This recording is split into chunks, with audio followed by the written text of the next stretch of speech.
మందిరము ప్రార్థనా మందిరము. కానీ మీరు దీనిని దొంగల గుహగా మార్చేశారు.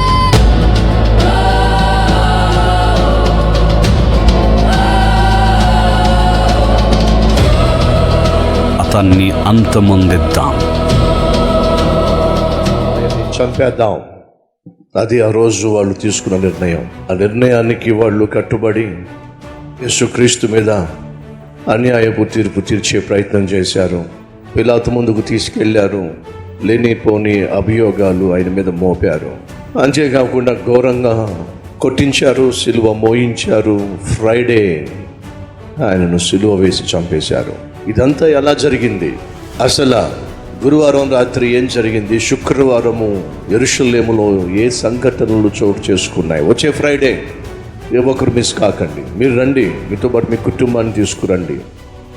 ఎవరైతే బాగుపడాలని ఆశపడుతున్నారో, యేసు ప్రేమను గుర్తించాలని కోరుతున్నారు, వారందరినీ కూడా ప్రేమతో ఆహ్వానించండి. రాబోయే శుక్రవారం ఉదయం 6 గంటలకు, 9 గంటలకు, మధ్యాహ్నం 12 గంటలకు, సాయంత్రం 6 గంటలకు 4 ఆరాధనలు ఉంటాయి.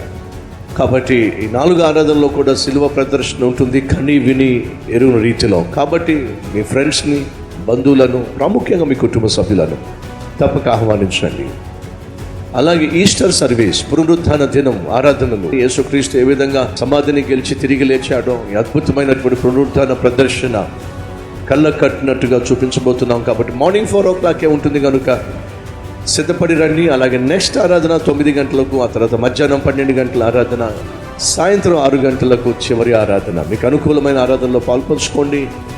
క్రీస్తు పునరుత్థాన శక్తితో మీరు నింపబడి ఆయన పునరుత్థాన బలాన్ని మీరు పొందుకొని నిత్య జీవానికి వారసులగుటకు అద్భుతమైనటువంటి ఆరాధనలో పాల్పంచుకోవాల్సిందిగా కోరుతున్నాను. స్థలం కల్వరి టెంపుల్, అనంతపురం.